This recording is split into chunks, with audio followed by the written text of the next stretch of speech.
En cette journée internationale de commémoration en mémoire des victimes de la Shoah, vous avez choisi de reprendre les mots de Simone Veil qui incarnent le destin de l'Europe.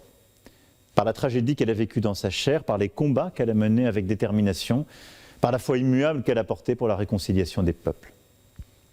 Son souvenir nous oblige tous, tout comme l'engagement inlassable des femmes et des hommes qui œuvrent à faire de l'Europe un espace libre de toute haine. C'est pourquoi je souhaite rendre hommage à Eva Clark, que vous venez d'entendre, et à Liliana Serge, et les remercier pour leur présence aujourd'hui à cette cérémonie. En effet, nous portons une responsabilité face à l'histoire, mais aussi face à l'avenir.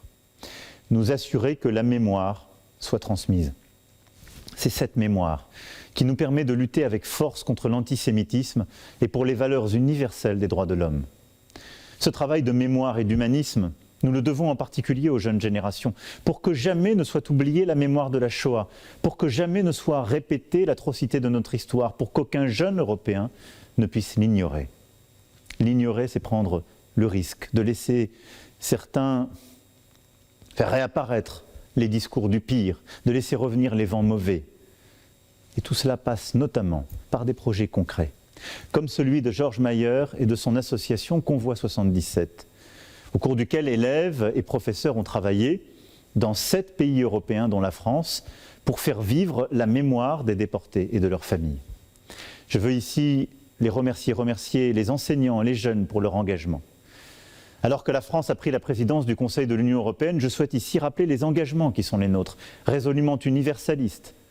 Durant les prochaines semaines, nous aurons à cœur de lutter contre toutes les formes de discrimination et de réaffirmer la spécificité de l'antisémitisme.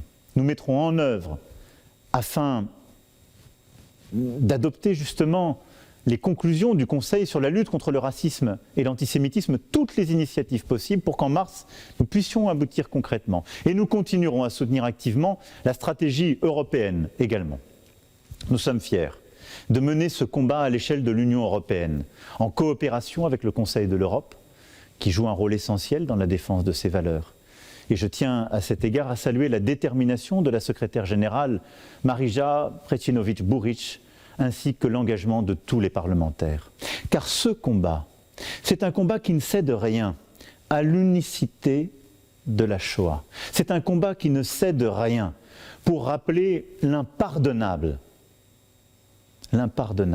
et l'imprescriptible de la Shoah, mais qui par la transmission nous rappelle que cet impardonnable et cet imprescriptible nous enseigne encore plus d'humanité et nous oblige pour l'avenir.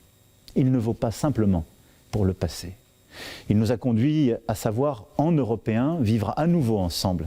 Mais il doit nous conduire à avoir aujourd'hui la même exigence à l'égard de tous ces discours qui réapparaissent, de toutes ces transformations de l'histoire, de ces révisions de notre histoire européenne et de l'histoire mondiale. C'est pourquoi peut-être plus encore qu'hier, votre engagement est si essentiel et votre travail si existentiel pour notre Europe. Je vous en remercie. Bon courage à tous et vous me savez à vos côtés.